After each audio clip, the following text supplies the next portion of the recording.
السلام علیکم ورحمۃ اللہ وبرکاتہ۔ آپ لوگ جانتے ہیں کہ اس چینل کے اوپر ہم نے برزخ سے متعلق بڑی تفصیل سے بات کی ہے اور کئی سو یا شاید ہزار یا اس سے بھی زیادہ دروس برزخ سے متعلق آپ کے سامنے رکھے ہیں، جس میں مرنے کے بعد کیا ہوتا ہے بھی ہے، اور قبر سے متعلق بھی معلومات ہیں، اور برزخ کی زندگی اور عالم برزخ کے معاملات مختلف پلے لسٹس کے اندر ہم نے اس ٹاپک کے اوپر بڑی تفصیل سے آپ کے سامنے بات کی ہے، اور اسی کو سن کر پھر کچھ ایسے سوالات آج کل سامنے آئے ہیں جن کو میں آج ڈسکس کرنا چاہتا ہوں۔ ان میں سے ایک سوال یہ ہے کہ سر میرا بچے کا انتقال ہو گیا ہے۔ کوئی کہتا ہے کہ وہ بہت ہی چھوٹا ننھا نابالغ بچہ ہے، اور کوئی کہتا ہے کہ جوان بچے کی ملاقات سے کا انتقال ہو گیا ہے، کوئی کہتا ہے کہ والدین کا انتقال ہو گیا ہے۔ اسی طرح مختلف رشتوں کے بارے میں لوگ بات کرتے ہیں۔ زیادہ تر والدین جوان اولاد یا بالکل جو ہے نا نابالغ اولاد کے بارے میں سوال آتے ہیں، کیا ان سے ہماری کبھی ملاقات ہو سکے گی؟ اب آپ یہ دیکھیں کہ میں نے آپ سے یہ بات پہلے ڈسکس کی ہے کہ جب روح یہاں سے نکلتی ہے تو آسمانوں کی طرف جاتی ہے، اور اگر وہ اچھی نیک روح ہوتی ہے، ایمان والی روح ہوتی ہے، تو اسے آسمانوں میں داخلے کی اجازت مل جاتی ہے۔ جب وہ آسمانوں میں داخل ہوتی ہے تو وہاں موجود ارواح اسے گھیر لیتی ہیں اور اس سے سوال و جواب کا ایک سلسلہ شروع کرتی ہیں۔ تو یہاں سے معلوم یہ ہوتا ہے کہ یہاں سے جانے کے بعد ایمان والوں کی، نیک لوگوں کی تو ملاقات رائٹ اوے روحوں سے ہو جاتی ہے، اور اسپیشلی ان روحوں سے ہو جاتی ہے جنہیں وہ دنیا میں جانتے تھے یا وہ انہیں دنیا میں جانتی تھی، جن میں رشتہ داروں کی روحیں بھی ہیں اور پھر دوست احباب کی روحیں بھی ہیں۔ تو اب رشتہ داروں میں سارے رشتہ دار آ گئے جو ان سے پہلے فوت ہو چکے ہیں، اس میں اولاد بھی آ گئی، اس میں ماں باپ بھی آ گئے، اور وہ سارے کچھ آ گئے۔ ٹھیک ہے، اب ہم نے اور آپ نے کیا کرنا ہے؟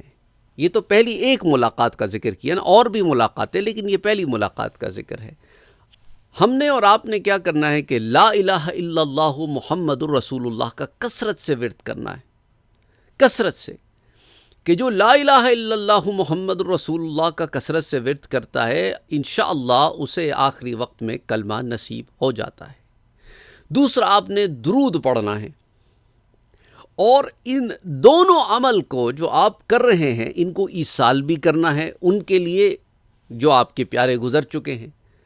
تو امید ہے کہ اللہ سبحانہ و تعالی اس کے جو ہے وسیلے سے، ان اعمال صالحہ کے وسیلے سے آپ کی اور ان کی اچھے حالات میں برزخ میں ملاقات کرا دے گا۔ جو بچے بالغ ہونے سے پہلے فوت ہو گئے وہ تو گناہگار نہیں ہیں، لیکن آپ کا ان کو ایصال کرنے سے ان کے بھی آخرت میں درجات انشاءاللہ اور بلند ہو جائیں گے۔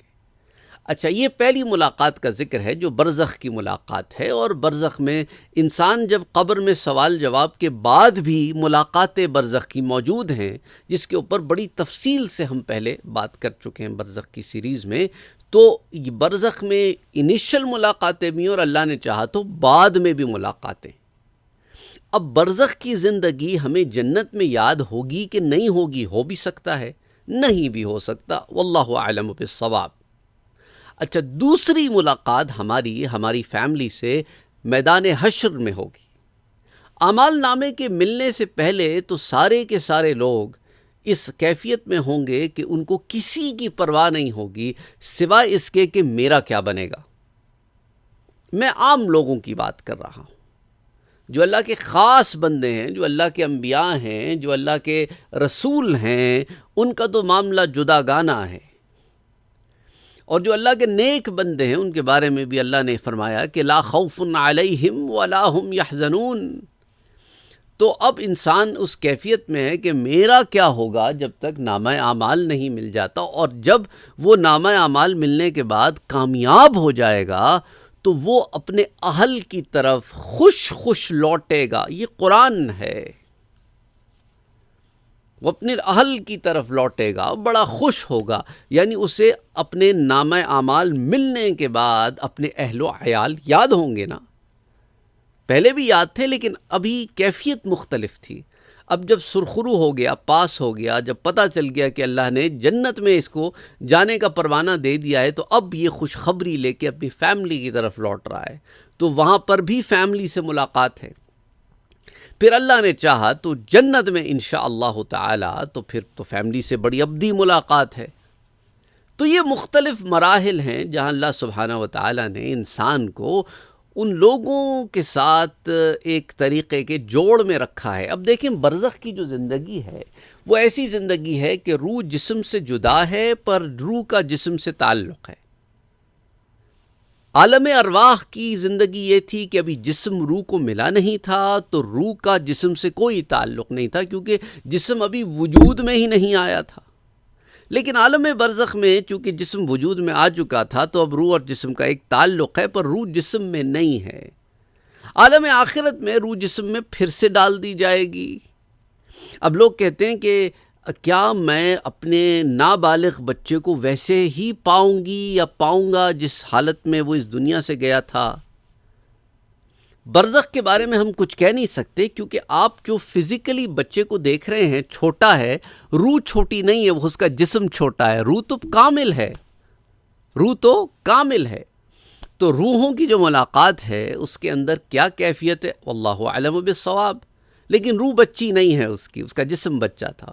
قیامت کے دن نابالغ بچے اپنی اسی صورت میں ظاہر ہوں گے جس صورت میں وہ اس دنیا سے گئے تھے.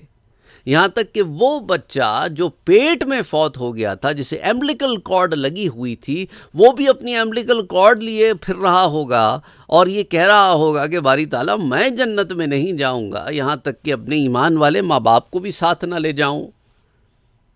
تو وہ اپنے ماں باپ کے حق میں شفاعت کرے گا، سفارش کرے گا. لیکن جنت میں جب داخل ہوگا تو سارے لوگ بالغ ہو جائیں گے، وہ بلوغت مل جائے گی. جنت سے قبل یہ معاملہ ہے، جنت میں داخلہ سب کا اسی عالم میں ہوگا کہ سب بالغ ہو چکے ہوں گے. بہرحال امید کرتا ہوں کہ اس ساری تفصیل سے جو آپ کو بتانے کا مقصد ہے وہ یہی ہے کہ نچوڑ ہے بہت سارے دروس کا. ایک سمری فارم میں آپ کے سامنے یہ دروس رکھے گئے ہیں ان سوالات کو سامنے رکھتے ہوئے جو آپ لوگوں نے میری طرف بھیجے ہیں. تو اب کسی نے اگر اسپیسیفکلی، جب ہم سمری درس کرتے ہیں تو اس کے اندر خاص طور پر بعض لوگ آ کے سوالات پوچھتے ہیں کہ بھئی یہ اسٹیٹمنٹ کا ریفرنس، وہ اسٹیٹمنٹ کا ریفرنس. اسی لیے پلے لسٹ بنائی ہے پوری تاکہ آپ وہاں جا کر تفصیلاً چیزوں کو ود ریفرنس سن سکیں.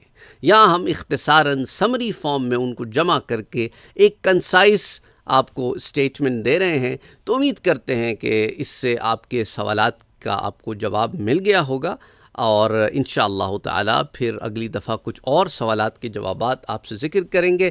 بہت سارے بھائی جو ہیں وہ مجھے بتایا گیا ہے کہ وہ بڑے بے چین ہو رہے ہیں اس کو کہ ہم نے آپ کے پاس سوالات بھیجے ہیں، اب آپ جواب نہیں دے رہے ہیں ان سوالات کا. دیکھیں، ایک تو سوالات بہت زیادہ ہوتے ہیں، ہر سوال کا جواب فوری دینا ممکن نہیں ہوتا. دوسرا وہ کہتے ہیں کہ پہلے تو آپ فوری جواب دے دیتے تھے، اب کیوں نہیں دیتے؟ تو دیکھیں، ہمیشہ مصروفیات ایک جیسی نہیں ہوتی، کبھی مصروفیت زیادہ ہوتی ہے، کبھی مصروفیت کم ہوتی ہے.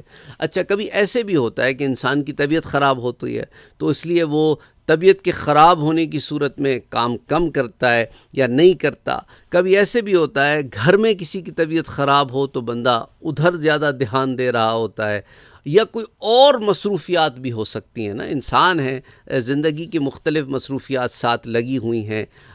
ہو سکتا ہے آپ کا سوال جو ہے وہ ایسا ہو جو بڑی تفصیل مانتا ہو. بہت سارے لوگ کیا کرتے ہیں، ایک سٹیٹمنٹ دے دیتے ہیں اور کہتے ہیں اس کی تحقیق کر کے بتائیں.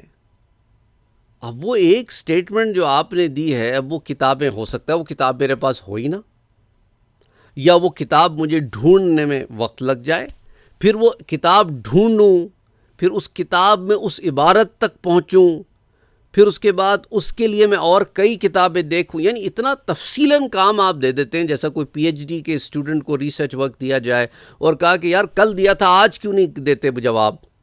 وہ سمجھتے ہیں کہ بھئی ساتھ صاحب کوئی کمپیوٹر ہیں کہ ان میں فیڈ کر دیا کوئری تو دوسری طرف سے اب اسکرین پہ جواب آ جانا چاہیے. تو ایسے نہیں ہوتا، اور آپ ایک اکیلے تو نہیں ہیں نا جو سوالات بھیجتے ہیں. تو ان باتوں کا خیال رکھا کریں. اگر آپ کو بہت زیادہ جلدی ہے تو میں نے تو کہا ہے کہ ان لوگوں سے کہیں کہ کہیں اور سے رجوع کر لیں. میں اکیلا آدمی تھوڑی ہوں، بہت سارے لوگ مجھ سے بہت زیادہ علم رکھنے والے لوگ موجود ہیں جو شاید آپ کو مجھ سے بھی بہت اچھی طریقے سے چیزیں سمجھا سکتے ہوں گے. بہرحال السلام علیکم ورحمۃ اللہ وبرکاتہ.